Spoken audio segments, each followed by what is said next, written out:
আসসালামু আলাইকুম। Hi friends, কেমন আছেন সবাই? আশা করি সবাই অনেক ভালো আছেন, সুস্থ আছেন। এমআর মাজিদ ফ্যাশনের পক্ষ থেকে আমি মশিউর রহমান মজিদ আপনাদের সামনে চলে আসলাম আজকে চমৎকার একটি ভিডিও টিউটোরিয়ালমূলক ক্লাস নিয়ে। আর দেরি না করে চলুন শুরু করি। তো শিক্ষার্থী বন্ধুরা, আজকে কিন্তু আমি আপনাদের সামনে আরেকটা নতুন চমৎকার টিউটোরিয়াল নিয়ে আসলাম। সেটা হচ্ছে তাঁতের যে থ্রি পিসগুলো পাওয়া যায়, জামদানি অথবা কাতান, এই ধরনের থ্রি পিসগুলো দেখুন নিচে পায়ের ডিজাইন দেওয়া থাকে। হ্যাঁ, এখানে এটা কিভাবে কাটিং করবেন সেই জন্য আমি আজকে একটা ওয়ান পিস কাটিং করে দেখাবো আপনাদের। তো চলুন শুরু করি। আচ্ছা দেখুন, এখানে কাপড়টাকে ভাঁজ করা আছে এক ভাঁজে দুই পার্ট কিন্তু আছে। এই যে দুই পার্ট, এক ভাঁজে দুই পার্ট আছে, ঠিক আছে। কাপড় আপনারা উল্টা দিকে ভাঁজ দিবেন সবসময়। এটাকে ফিনিশিং দেখানোর জন্য আমি সিধা দিকে ভাঁজটা দিচ্ছি।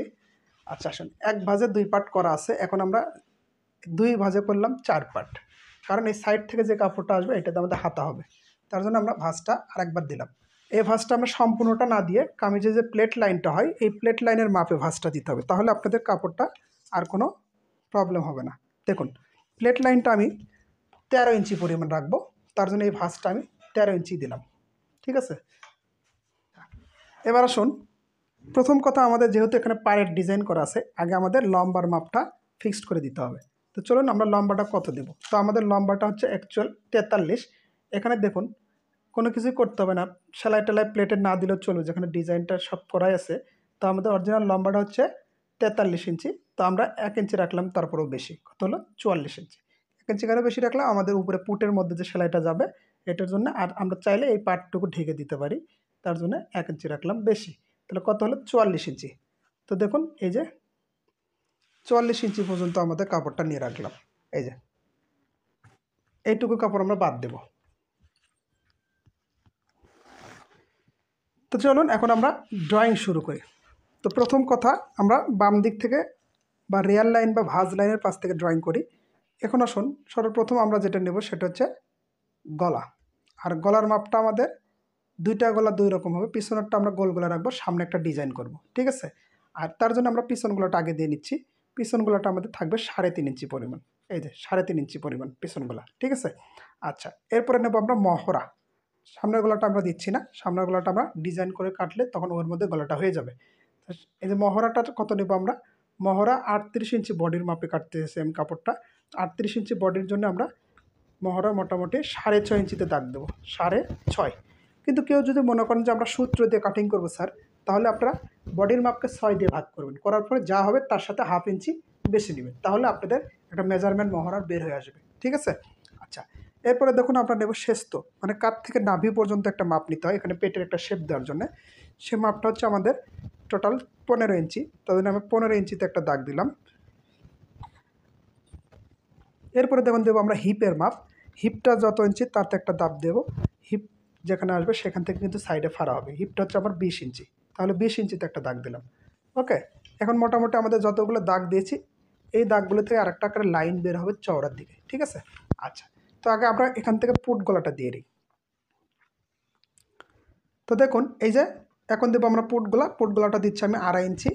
আর সামনে পাটের পুট গলাটা আমরা এখন দিচ্ছি না, এটা হচ্ছে আমরা বক্রমের উপরে দেবো। আপাতত পিছন গলাটা পুট গলাটা 2.5 ইঞ্চি দিয়ে রাখলাম। আচ্ছা, এরপরে নেব আমরা পুট লাইন। পুটের মাপের অর্ধেক 1/2 ইঞ্চি বেশি। পুট কত ছিল আমাদের, আমাদের কাস্টমারের পুট হচ্ছে 11 ইঞ্চি, তাহলে 11 অর্ধেক করলে হচ্ছে 5.5, 1/2 ইঞ্চি যোগ করতে হবে, তাহলে কত হবে 6। তাহলে এখান থেকে টোটাল মাপটা হচ্ছে আমাদের 6। দেখুন এই কোণা থেকে কিন্তু 6 ইঞ্চি বের হয়ে আসলো, ঠিক আছে। আচ্ছা, এখন আমাদের দায়িত্ব হচ্ছে এই পুটের নিচ থেকে বা এই দিক থেকে আমরা এই পাশে যে চিহ্নগুলো করেছিলাম সেই চিহ্নগুলো পুনরায় আরেকবার করব, তাহলে আমাদের দাগটা টানতে সুবিধা হবে। যেমন এটা ছিল হচ্ছে 6.5 ইঞ্চি মহড়ার দাগ, তারপরে ছিল 15 ইঞ্চি, তারপরে ছিল হচ্ছে 20 ইঞ্চি হিপের দাগটা দিয়ে দিলাম।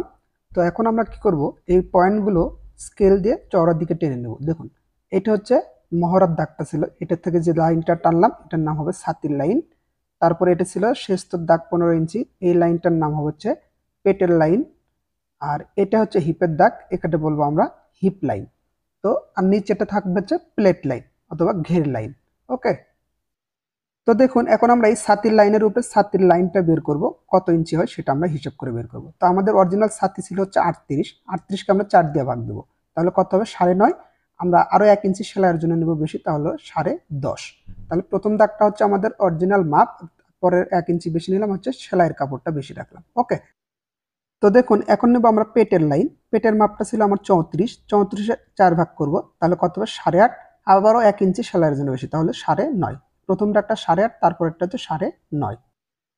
এবার নেব আমরা হচ্ছে হিপ লাইন। তো অরিজিনাল হিপের মাপটা আমাদের 40 ইঞ্চি, 40 ইঞ্চিকে সেমভাবে 4 ভাগ করব, তাহলে কত হবে 10, আরও আমরা সেলাইয়ের জন্য রাখবো 1 ইঞ্চি বেশি, তাহলে কত হলো 11।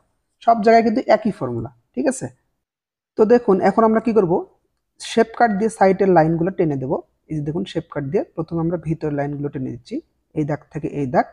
এবার দেখুন এই শেপ কাটটা কিন্তু উল্টা দিকে ঘুরিয়ে পেটের লাইন থেকে হিপ লাইনে যোগ হলো। ওকে, এইভাবে আপনারা একইভাবে সাইডের দাগটা টেনে নেবেন, এই যে এখান থেকে উল্টা দিক করে আবার ঘুরিয়ে এই দাগ পর্যন্ত। ওকে, এখন এখান থেকে দাগটা সোজা প্লেট লাইনের সাথে যোগ করে দেব।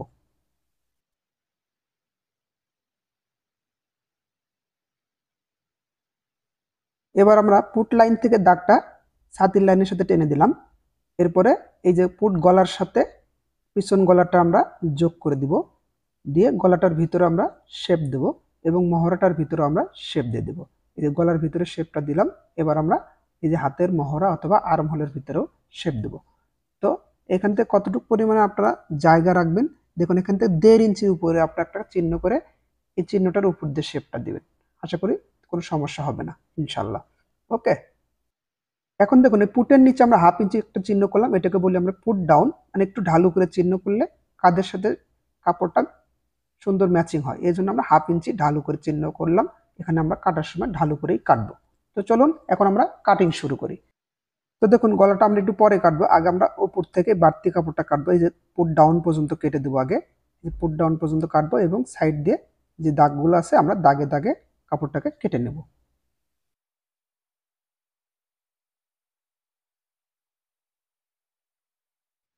তো দেখুন কাটিং করা আমাদের শেষ। এই যে আমরা প্লেট লাইনে যে সেলাইটা দেবো সেখানে একটু চিহ্ন করে নিলাম, মানে সাইড ফাড়ার যে সেলাইটা হবে সেখানে। এই যে দেখুন এই পর্যন্ত আমাদের সাইড ফাড়ার সেলাইটা আসবে, তার জন্য এখানে আমরা একটা চিহ্ন করে নিলাম। আর এইখানে আমরা হাতা লাগানোর জন্য যেন সমস্যা না হয় তার জন্য এখানে আমরা একটা চিহ্ন করলাম, মানে এর উপর দিয়ে সেলাই যাবে ভিতর দিয়ে, আর বাইরের কাপড়টা এক্সট্রা থাকবে, ঠিক আছে। আচ্ছা, তো আমাদের কাটিং প্রায় শেষ। এখন আমরা কি করব, এখান থেকে একটি পার্ট সরিয়ে নেব, যেহেতু আমাদের সামনের পার্টের গলাটা আলাদা হবে, তার জন্য আমরা ভিতর থেকে একটি পার্ট সরিয়ে দিচ্ছি।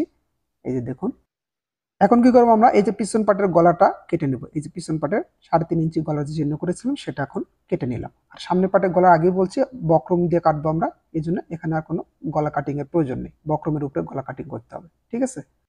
এখন দেখুন এই যে কাপড়টা সাইড থেকে যে বেঁচে যাওয়া কাপড়, এখানে আমরা আরেকবার ভাঁজ দেব। 2 পার্ট ছিল, এই যে আরো ভাঁজ দিয়ে হলো 4 পার্ট। এখন এখান থেকে আমরা হাতা ড্রয়িং করে হাতা কাটিং করব, ঠিক আছে। আর হাতা কাটিং করার সময় বা ড্রয়িং করার সময় আমি বরাবরই বলে আসি সবসময় ভাঁজ লাইনটাকে উপরের দিকে রাখবেন, তাহলে আপনাদের ভুল হবে না। প্রথমে উপরের দিকে আমরা হাতার লম্বাটা নিয়ে নিব। হাতার লম্বা টোটাল 15, আরো 1 ইঞ্চি বেশি 16 ইঞ্চি। এখন আমরা নিব হাতার চওড়া। চওড়া হবে নিচের দিকে, আর নিচের দিকের হিসাবটা সবসময় আমরা জানি মহড়ার যে চিহ্ন করেছিলাম 6.5, তার থেকে 1 অথবা 1.5 ইঞ্চি রাখবেন আপনারা বেশি, তাহলে আপনাদের হাতা লাগানোর সময় শর্ট পড়বে না। আচ্ছা, এখন আমরা নিচে একটা দাগ টেনে দিচ্ছি। এখন এইখানে আমরা হাতার সাথে জয়েন্ট দেওয়ার জন্য একটা শেপ দিতে হয়, এই শেপ চিহ্নটা করব। এখান থেকে 3.5 ইঞ্চি বা 3 ইঞ্চিতে একটা চিহ্ন করে নেবেন, নিয়ে এই যে রাউন্ড করে দিবেন, তাহলে হাতার একটা শেপ চলে আসবে, ঠিক আছে। আর এই পাশে দেবো আমরা হাতের মুহুরি অথবা ঘেরের মাপ। মুহুরির যা মাপ হবে তার অর্ধেক, আরো সেলাইয়ের জন্য 1 ইঞ্চি রাখবেন বেশি। তো আমার মুহুরির যে মাপ তার অর্ধেক, আরো 1 ইঞ্চি রাখলাম আমি বেশি। তো এখন আমরা হাতাটা কাটিং করব। এই যে উপর থেকে আস্তে আস্তে রাউন্ড করে এই পর্যন্ত কাটবো। এবার আমরা এই যে হাতের মুহুরি লাইনে যে মাপটা সেখান থেকে আবার কাটিং শুরু করে এই পর্যন্ত চলে আসবো। এই যে একটু হালকা শেপ দিয়ে কাটবেন, তাহলে হাতার গঠনটা সুন্দর হবে, ঠিক আছে। আর হাতা কাটার পরে আমরা হাতের মুহুরের অংশটাতে একটু সমান করে নিলাম, আর এই পাশে একটা ছোট চিহ্ন করে দেব, যাতে হাতা লাগানোর সময় কম বেশি না হয়। ওকে, এখন দেখুন এই যে পাড়ের অংশটা, এটা আমরা হাতার মুহুরিতে জড়া দেব, তাহলে একটা ডিজাইন হবে। তার জন্য আমরা এখানে আবার কাপড়টাকে 4 পার্ট করে নিলাম ভাঁজ করে। ওকে, এবার হাতার মুহুরির সাথে এটা লাগিয়ে মোটামুটি ফুল হাতার মতো হবে।